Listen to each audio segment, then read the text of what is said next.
Olá amigos da TVL, está começando mais um programa Nossa Gente. Meu convidado hoje é o Nilton Braga, ex-jogador de futebol e que vai contar um pouquinho da sua vida profissional como atleta, se bem que já faz um bom tempo que o senhor se dedicou parte da vida a esse esporte. Prazer tê-lo aqui, Nilton. Prazer é todo meu estar participando desse programa. Já vinha namorando há algum tempo, viu? Participar desse programa. Como você falou, a minha época do futebol aqui em Blumenau foi em 1976, que eu vim do Corinthians, de São Paulo.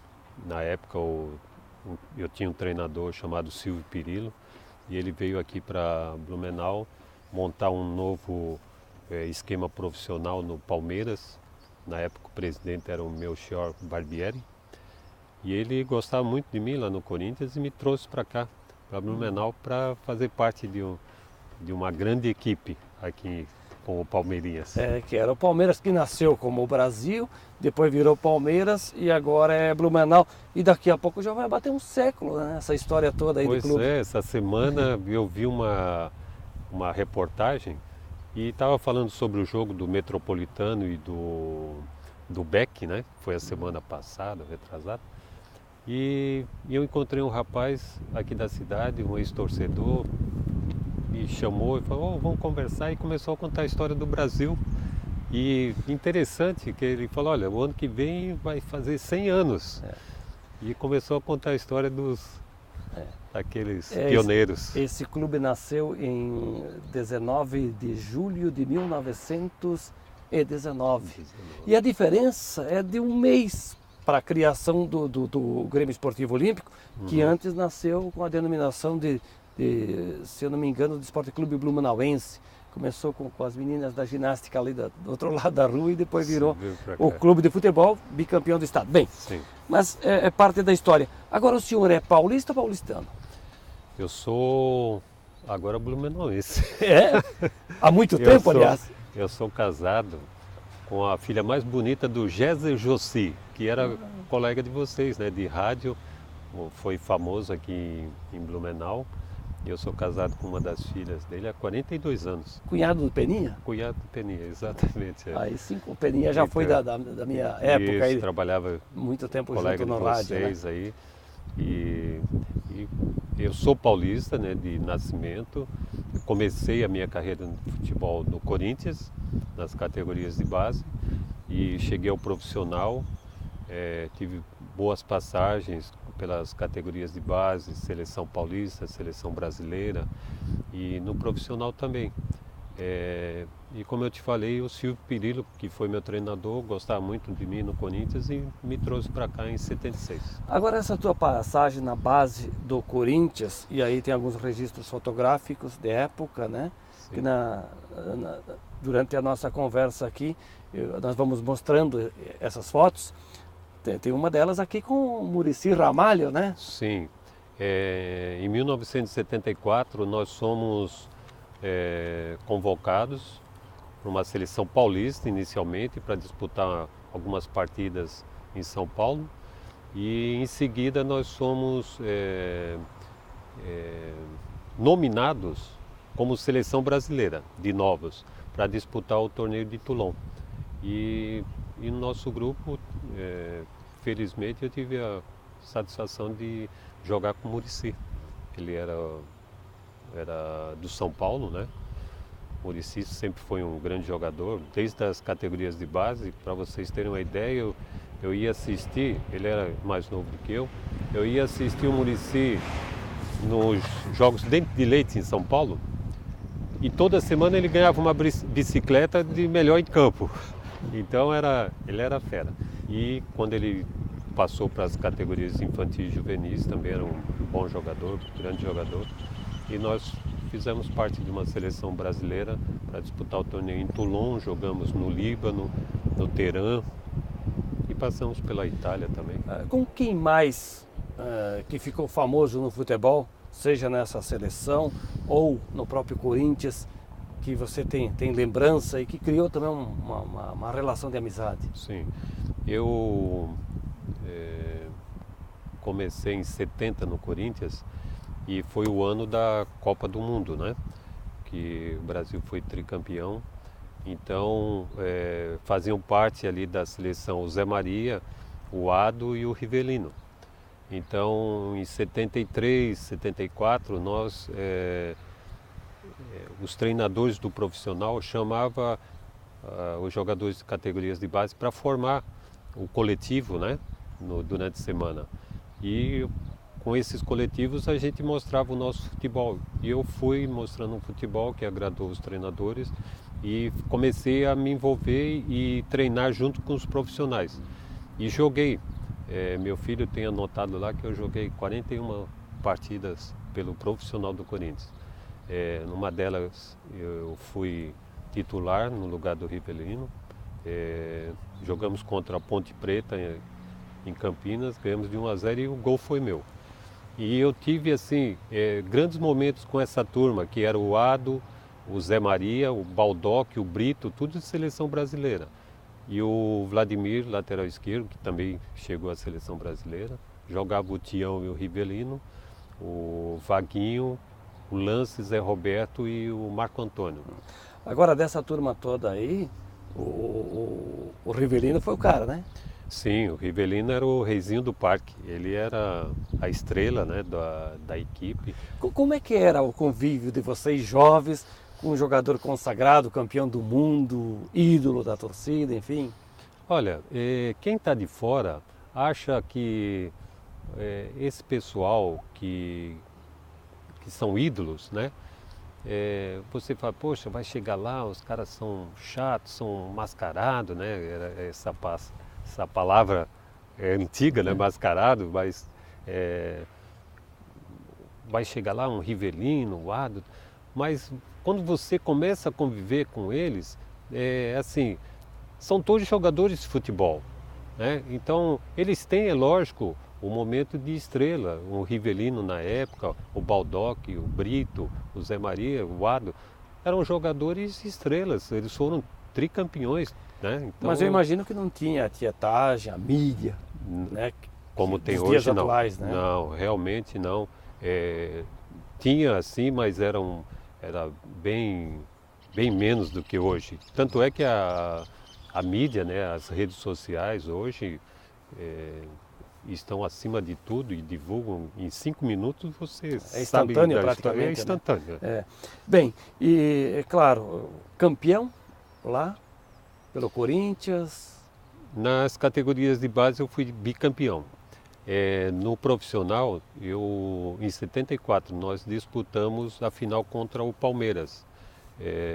Eu joguei uma das partidas de classificação e na final eu não participei, eu não fiquei no banco. Se bem que aí, né, a história registra que o Corinthians no profissional ficou 21 anos, por exemplo, sem ganhar o Campeonato Paulista.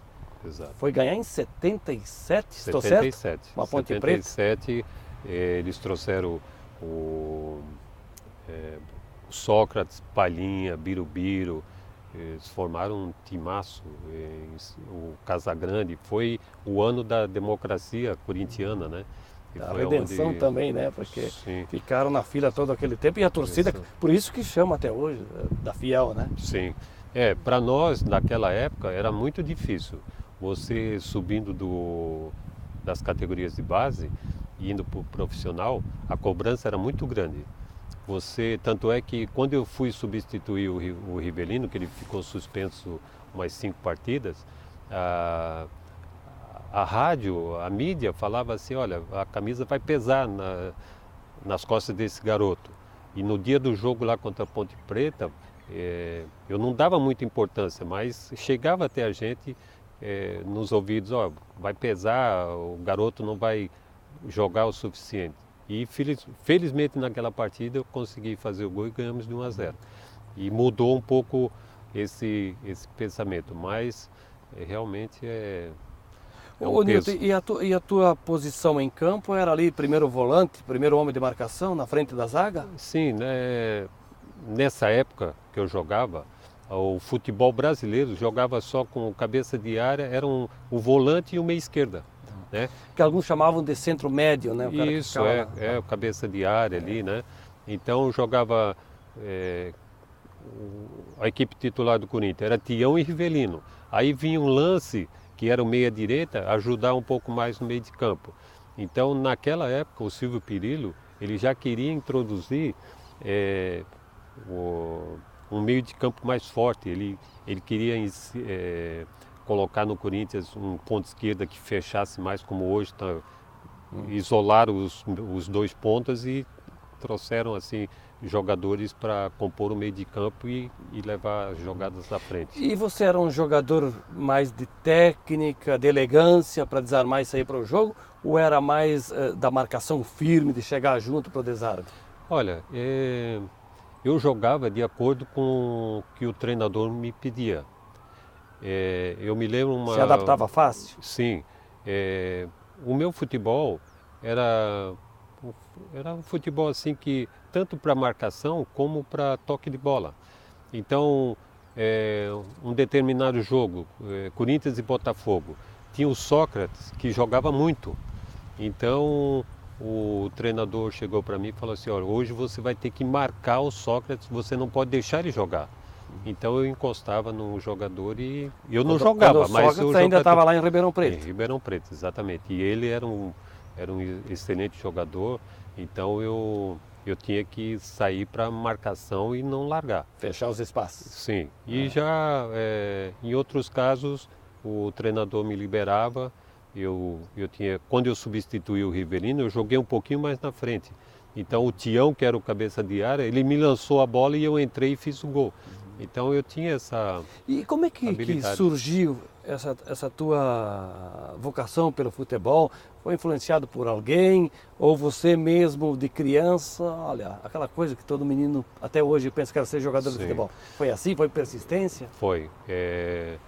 Na época, na minha época, assim, se pensava um garoto com uma bola queria ser profissional.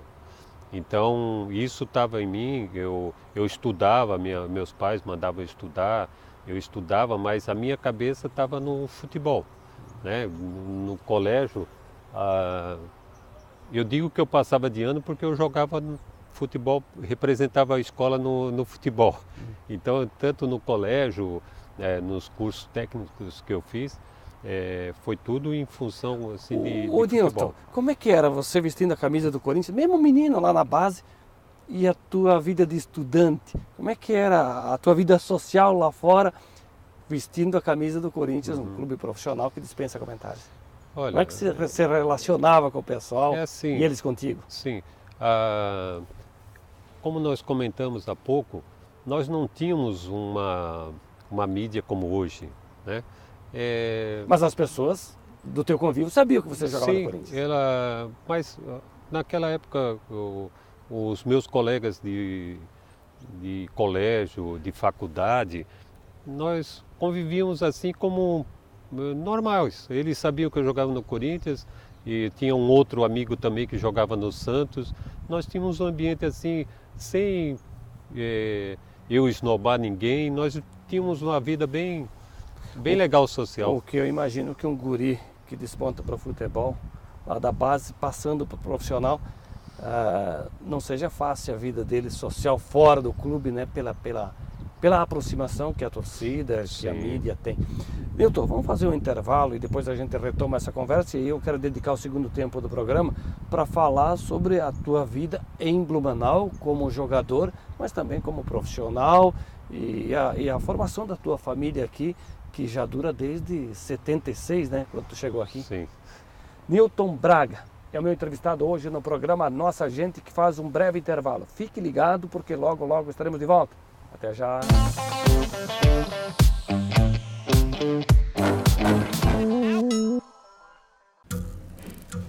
As formas de comunicação mudaram, porém a necessidade das pessoas serem ouvidas continua igual.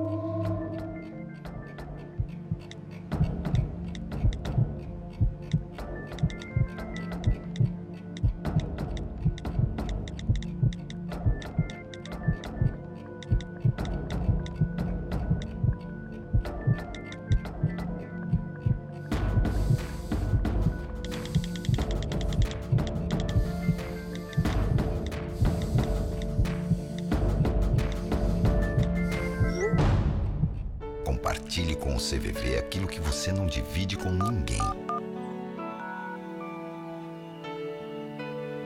Valorizar a vida, é isso que o CVV faz. Ligue 141 ou acesse cvv.org.br e receba apoio emocional.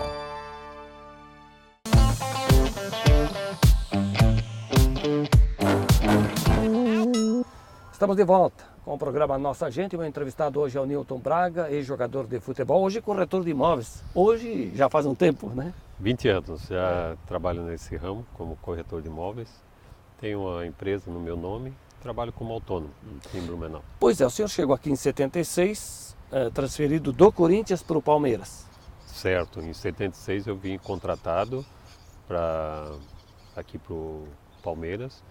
Eu não tive assim um ano muito feliz, porque aqui eu tive uma contusão no tendão da perna esquerda e fiquei, não, da perna direita. Fiquei quase meio ano sem poder jogar. E no ano seguinte até o Melchior Barbieri, eu queria voltar para o Corinthians, né? Eu queria devolver o que eles tinham combinado comigo e rescindir o contrato. Mas o Barbieri, ele disse, não, você fica aqui, o ano que vem nós vamos pedir para o Corinthians uma prorrogação.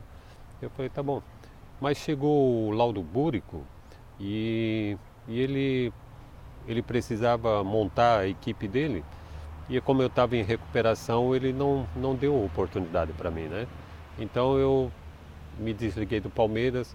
Eu tive no Paysandu de Brusque em 77, em 78 eu joguei no Figueirense, em 79 eu joguei no Santo André em São Paulo, e lá eu tive uma outra contusão no tendão aí sim da perna esquerda, e logo em seguida eu voltei até a jogar, mas logo em seguida eu tomei uma decisão para parar de jogar.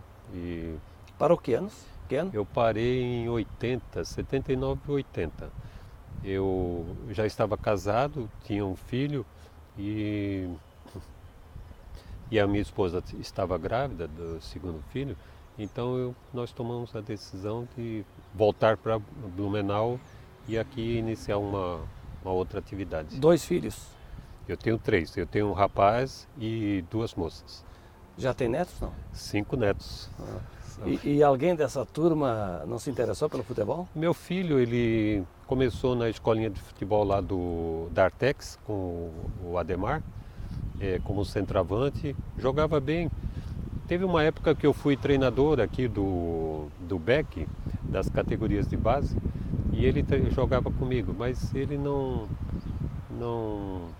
Meu filho, assim, ele era muito na dele, ele não se ligava muito, então acabou passando a fase dele. E essa tua experiência como técnico, ela não foi adiante por quê? Olha, tudo que você faz, você precisa receber, né? Para se manter. Eu estava bem aqui, nós tínhamos sido campeões sul-americanos num torneio que foi disputado em Balneário Camboriú. Eu estava treinando a equipe e ia ter um torneio em São Paulo. Então eles vieram falar comigo, eu falei, não, legal, vamos para lá. Só que nós não recebíamos em dia, né? E eu estava precisando, eu tinha que deixar um suporte para minha família para poder viajar a São Paulo e passar os dias que precisava para disputar.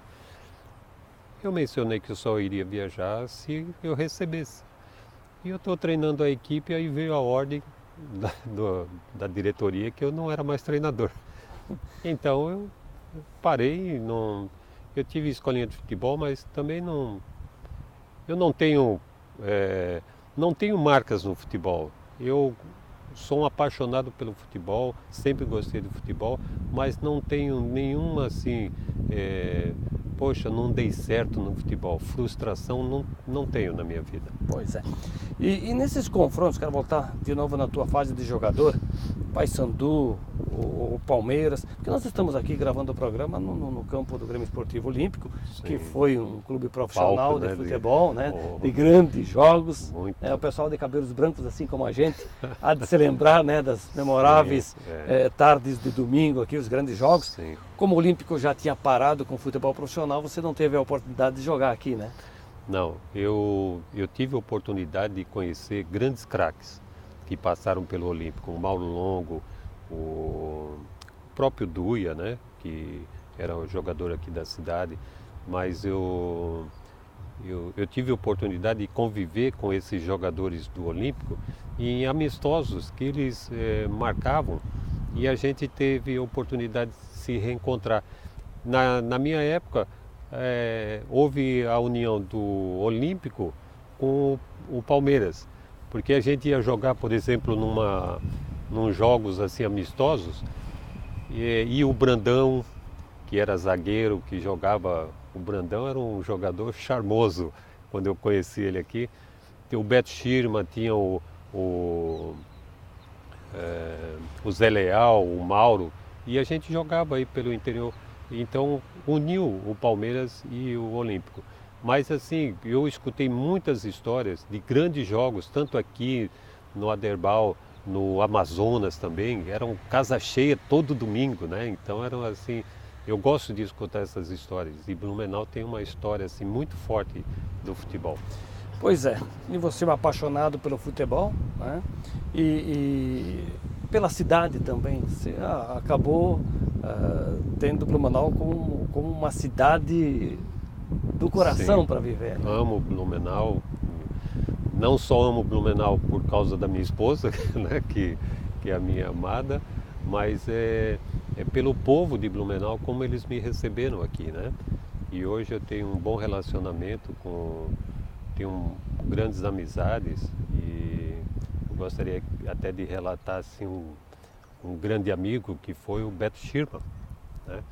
Que após eu terminar a minha carreira, foi uma pessoa que, como ex-jogador, e tinha uma empresa, e ele deu sempre dava oportunidades para ex-jogadores, né? Então, naquele ano, em 80, ele me deu oportunidades e eu pude trabalhar com ele há alguns anos. Então, eu sou muito grato ao Beto Schirman. Aliás, a família Schirman tinha uma relação muito forte, Sim, especialmente com o Palmeiras, né? Sim. Com o Até futebol, o Brasil, né? O Brasil, o seu William, ele foi goleiro, pelo que eu soube, o pai do Beto Schirman, foi goleiro do Brasil, me parece, se eu não me engano. Então eles têm uma história, envolvimento, né? Uma história muito forte, até de investimento no futebol, né? O pai do Beto Schirman investiu bastante no futebol. Bem, e aí, hoje em dia tu bates ainda uma bola, não? Jogo, faz tempo que eu não jogo assim continuamente. Eu tenho um grupo lá da nossa igreja que eles jogam de terça-feira, então quando falta alguém eles me chamam. E eu gosto, que é uma garotada lá, eles correm bastante. Mas hoje meu esporte é corrida de rua. Então eu participo aí dessas meia maratonas que tem aqui por perto. Espero participar agora da meia maratona do Bela Vista. E isso tem me feito bem. Nesse caso você participa ou vai com o objetivo de ganhar e tem ganho já alguma competição? Não. A ideia é participar. É largar e chegar. Sem pretensão de porque ganhar. não tem por idade, todo mundo corre junto ali, né? Sim. O que diferencia, eu acho que é o pessoal das crianças e os adultos são praticamente... Hoje em dia, aqui em Blumenau tem grandes corredores que eles participam para ganhar mesmo, né? Mas a minha participação, a minha por pretensão esporte mesmo. É esporte, e largar e chegar. Bom, e na tua vida profissional, nós estamos falando aqui dos negócios, é um ramo também, o ramo imobiliário, que permite se fazer boas amizades, né? Porque a gente convive com o público. Sim. Não tanto quanto a bola, né? Porque a bola não tem... Acho que é difícil. A bola abrange muita gente, né? Tem Hoje uma em dia ainda maior. muito mais, né? Mas olha, é um trabalho desafiante, né? Você ser corretor de imóveis. Hoje eu trabalho aqui em Blumenau, trabalho também em Balneário Camboriú, tenho parceria lá com construtoras e assim, é gratificante. Eu gosto, é uma profissão que eu também Se identificou bem. se identifiquei e eu faço com prazer. É uma luta, tem muitas concorrências, desafios, mas a vida é assim. E Você é também, cheio de também desafios. nesse ramo é fase, né? Tem um momento que é bom para negócio, tem uma outra época que daí... Tudo você tem que ter uma disciplina na sua vida. Você ganha, tem que guardar porque não sabe o dia de amanhã, né? Quem é autônomo... Quem é autônomo tem que viver dessa forma. Então a gente procura, de uma certa forma, graças a Deus, se planejar e se manter. Newton, do tempo que tu chegasse aqui em Blumenau, muita coisa mudou. Que lembrança você tem, o cenário aqui, por exemplo, da região central de Blumenau? Olha, eu tenho algumas memórias. Quando eu cheguei aqui em Blumenau, eu me lembro que nós dormíamos com a porta e a janela aberta na casa da minha sogra, bem aqui perto do Aderbal. E isso mudou, né? E uma lembrança que eu tenho muito forte eram as arquibancadas aqui do Olímpico de madeira. E eu vinha, quando acabava o treino lá no Palmeiras, quando não tinha jogo, eu vinha para cá para assistir às categorias de base aqui no Palmeiras. Newton, sobre as mudanças nesse tempo todo, né, a gente via muitas casas tradicionais, antigas aqui na Alameda. Hoje a gente olha aos arredores, Hoje é só muitos prédio. prédios. E não é só aqui nessa região, é nos bairros também. A cidade começou a crescer. Cresceu, né? Cresceu demais, como era de se esperar, né? E aquelas casas que tinham aqui na Alameda Rio Branco, elas estão aos poucos sumindo, né? E levantando os prédios, saiu da horizontal para a vertical. E o senhor se adaptou bem à cidade, tanto que não voltou mais para... A gente sente falta também da terra natal, de vez em quando tu faz uma visita lá. Eu tenho um irmão que mora lá e até o mês passado nós estivemos lá. A minha sobrinha teve um neném, então nós estivemos vendo o nosso sobrinho neto e também matando a saudade de São Paulo. Faz parte. Para nós fechar, o ano de 2018 foi ano de Copa do Mundo, havia uma aposta na seleção brasileira, não deu certo. Agora o recomeço do trabalho com a mesma comissão técnica, com o Tite, que treinou lá, fez do Corinthians, inclusive, ser campeão da Libertadores do Mundo. Tu achas que a seleção faltou jogador de qualidade, craque, que se tinha muito na tua época, ou as seleções adversárias é que estavam melhor preparadas, com mais talento? Olha, as seleções cresceram bastante, né? Você vê a Croácia, a Bélgica, foram seleções que mostraram um futebol diferente. O que eu vejo, assim, o futebol hoje, ele é regido por grandes empresas patrocinadoras. E essas empresas, eles obrigam que um jogador deles tem que jogar. Na minha opinião, o Neymar não tinha condições de disputar como titular do Brasil. Mas qual é o treinador que vai contra os poderosos patrocinadores? Então, o Neymar vai para o jogo sem condições físicas e isso acaba prejudicando o esquema tático de uma equipe. Tite é um grande treinador, tem tudo para fazer da seleção brasileira uma grande seleção. Newton Braga, muito obrigado por participar conosco aqui do programa. A gente aprendeu um pouco mais sobre a tua história, a tua relação com o futebol. Eu fiquei muito contente em tê-lo aqui no programa. Eu que agradeço e também fiquei muito honrado por participar e me desculpe a tosse, mas eu tenho acompanhado o teu programa e acho fantástico quando você traz aqueles grandes craques do passado e isso o povo de Blumenau tem que lembrar, né? O passado não pode ser esquecido. Então eu te eu dou os parabéns pelo esse programa também. Ok, muito obrigado então ao ex-jogador, hoje corretor de imóveis em Blumenau, Nilton Braga. E assim, amigos e amigas, estamos concluindo mais uma edição do programa Nossa Gente. O programa está terminando, mas eu te convido para que você continue conosco, nos fazendo companhia aqui pela TVL. A todos, um grande abraço e até a próxima.